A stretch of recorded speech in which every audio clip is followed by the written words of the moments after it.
Γεια σας! Καλώς ήρθατε στο κανάλι μας. Σε αυτή μας την παρουσίαση θα ταξιδέψουμε στα πέρατα της γης και ταυτόχρονα θα ασχοληθούμε με τα πολυώνυμα. Επιμέλεια, Κωνσταντίνος Νικολάος Σωτηριάδης. Ας ξεκινήσουμε λοιπόν.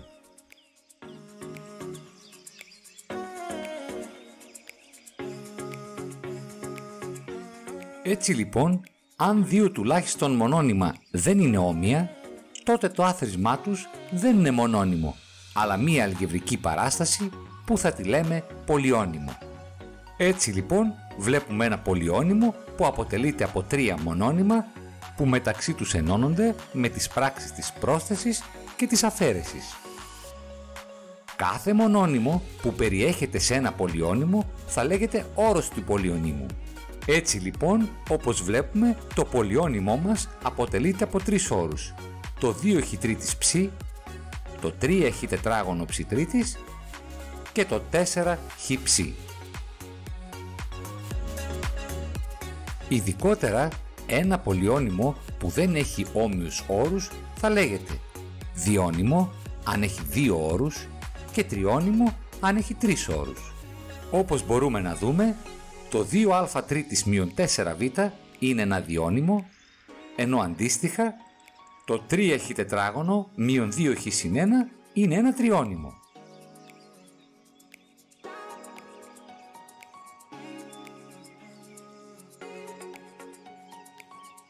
Βαθμός ενός πολυωνύμου ως προς μία ή περισσότερες μεταβλητές του είναι ο μεγαλύτερος από τους βαθμούς των όρων του.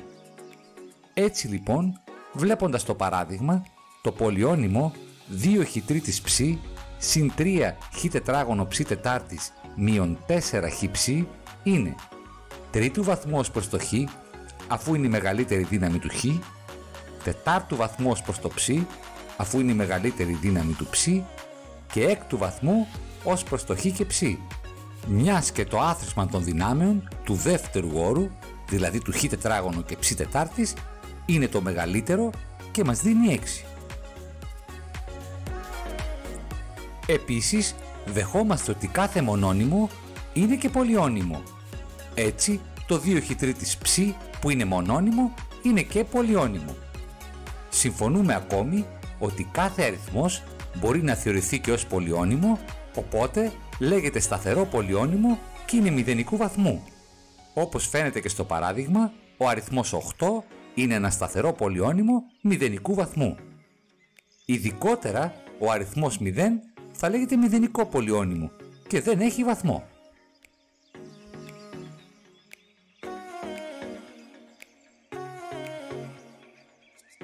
Το πολυώνυμο μείον 3χ και 2χ τετράγωνο και 5 έχει μία μεταβλητή την χ και για συντομία θα μπορούμε να το συμβολίζουμε με ένα κεφαλαίο γράμμα και σε παρένθεση τη μεταβλητή.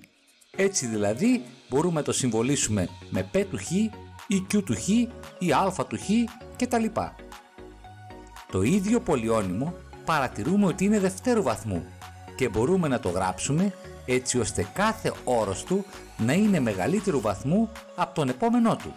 Δηλαδή π του χ ίσον 2χ τετράγωνο μείον 3χ συν 5. Σε αυτήν την περίπτωση λέμε ότι γράφουμε το πολυώνυμο κατά τις φθήνουσες δυνάμεις του χ, δηλαδή από τη μεγαλύτερη δύναμη προς τη μικρότερη.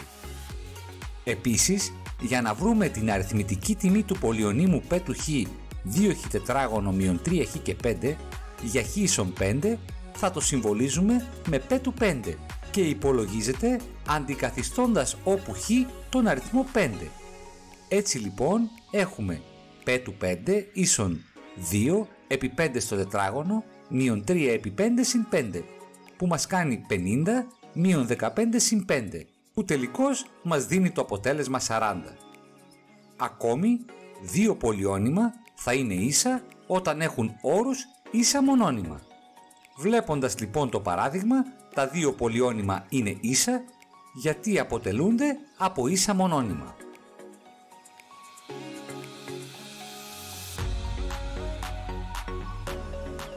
Αν σε ένα πολυώνυμο υπάρχουν όμοια μονώνυμα ή όπως λέμε όμοιοι όροι, τότε μπορούμε να τους αντικαταστήσουμε με το άθροισμά τους. Η εργασία αυτή λέγεται αναγωγή ομοίων όρων. Έτσι λοιπόν στο παράδειγμα έχουμε ένα πολυώνυμο στο οποίο έχουμε όμοιους όρους. Παρατηρούμε λοιπόν ότι τόσο το χ τετράγωνο όσο και το ψ εμφανίζονται 2 φορές. Έτσι λοιπόν μπορούμε να κάνουμε τις πράξεις μεταξύ των όρων που έχουν χ τετράγωνο και τις πράξεις μεταξύ των όρων που έχουν ψ. Οπότε προκύπτει 3χ τετράγωνο και 4χ τετράγωνο μας κάνει 7χ τετράγωνο, ενώ μείον 3ψ μείον 5ψ μας κάνει μείον 8ψ. Έτσι η αρχική αλγεβρική παράσταση που είχε 4 όρους συμπτύχτηκε σε μία άλλη που έχει πλέον 2 όρους.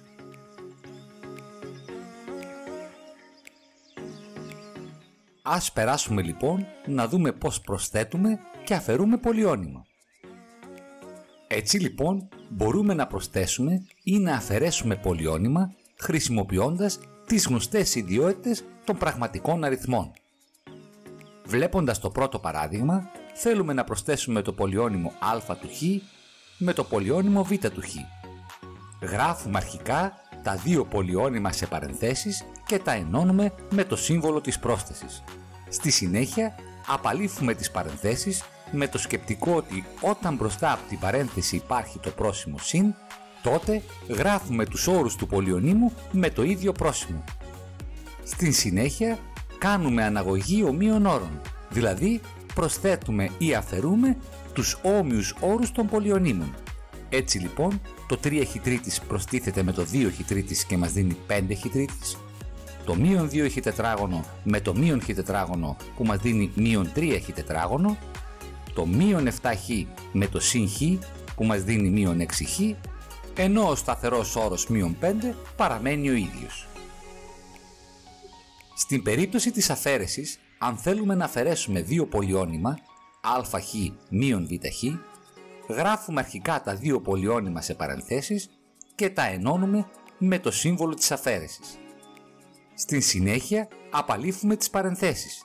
Εδώ θα πρέπει να προσέξουμε ότι αν μπροστά από μία παρένθεση υπάρχει το πρόσημο μείον, τότε απαλήφεται η παρένθεση και γράφονται όλοι οι όροι εντός της παρένθεσης με αντίθετα πρόσημα.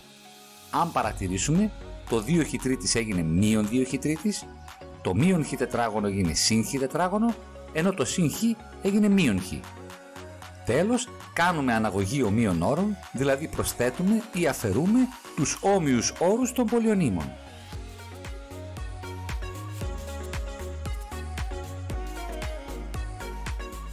Τέλος, θα περάσουμε να δούμε τον πολλαπλασιασμό των πολυωνύμων. Αρχικά, ας δούμε πώς πολλαπλασιάζουμε ένα μονώνυμο με ένα πολυώνυμο. Έτσι λοιπόν, για να πολλαπλασιάσουμε ένα μονώνυμο με ένα πολυώνυμο, πολλαπλασιάζουμε το μονώνυμο με κάθε όρο του πολυωνύμου, κάνοντας επιμεριστική ιδιότητα και προσθέτουμε τα γινόμενα που προκύπτουν. Αν δούμε το παράδειγμα, θέλουμε να πολλαπλασιάσουμε το μονώνυμο 3χ τετράγωνο με το πολυώνυμο 2χ συν 6χ. Αρχικά, εφαρμόζοντας την επιμεριστική ιδιότητα, πολλαπλασιάζουμε το 3χ τετράγωνο με το 2χ και το 3χ τετράγωνο με το 6χ. Στην συνέχεια κάνουμε τις πράξεις και στο πρώτο γινόμενο έχουμε 3 επί 2 που μας κάνει 6 και αφού έχουμε την ίδια βάση χ προσθέτουμε τους εκθέτες 2 συν 3 5, άρα μας δίνει 6χ πέμπτης. Ανάλογα, στο δεύτερο γινόμενο πολλαπλασιάζουμε αρχικά τους αριθμούς 3 επί 6 18 και επειδή έχουμε πάλι την ίδια βάση προσθέτουμε τους εκθέτες, άρα παίρνουμε χ στην τρίτη. Ας δούμε τώρα τον πολλαπλασιασμό πολυωνύμου με πολυώνυμο. Για να πολλαπλασιάσουμε πολυώνυμο με πολυώνυμο, πολλαπλασιάζουμε κάθε όρο του ενός πολυωνύμου με κάθε όρο του άλλου πολυωνύμου και προσθέτουμε τα γινόμενα που προκύπτουν. Βλέποντας λοιπόν το παράδειγμα, για να πολλαπλασιάσουμε τα δύο πολυώνυμα πρέπει να πολλαπλασιάσουμε τον πρώτο όρο 3χ τετράγωνο ψ του πρώτου πολυωνύμου με τους δύο όρους του δευτέρου, δηλαδή με το 2χ τετράγωνο και το 5. Στη συνέχεια πολλαπλασιάζουμε τον δεύτερο όρο του πρώτου πολυωνύμου, το 2ψ, με τους όρους του δευτέρου πολυονίμου, δηλαδή με το 2 χ τετράγωνο συν 5.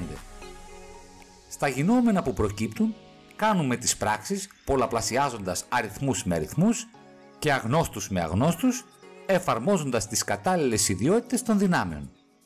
Τέλος, ελέγχουμε αν υπάρχουν όμοια μονώνυμα, μεταξύ των οποίων μπορούμε να κάνουμε πράξεις. Παρατηρούμε ότι δημιουργήθηκαν δύο όμοια μονώνυμα, το 15χ τετράγωνο ψ και το 4χ τετράγωνο ψ, τα οποία μπορούμε και να προσθέσουμε και να μας δώσουν 19χ τετράγωνο ψ. Τέλος, θα πρέπει να σημειώσουμε ότι όταν κάνουμε πολλαπλασιασμό μονονύμου με πολυώνυμο ή πολλαπλασιασμό μεταξύ δύο πολυωνύμων, λέμε ότι αναπτύσσουμε τα γινόμενα αυτά και το αποτέλεσμα το ονομάζουμε ανάπτυγμα του γινωμένου. Έτσι, παρακάτω βλέπουμε το ανάπτυγμα του γινωμένου των δύο παραδειγμάτων που έχουμε κάνει.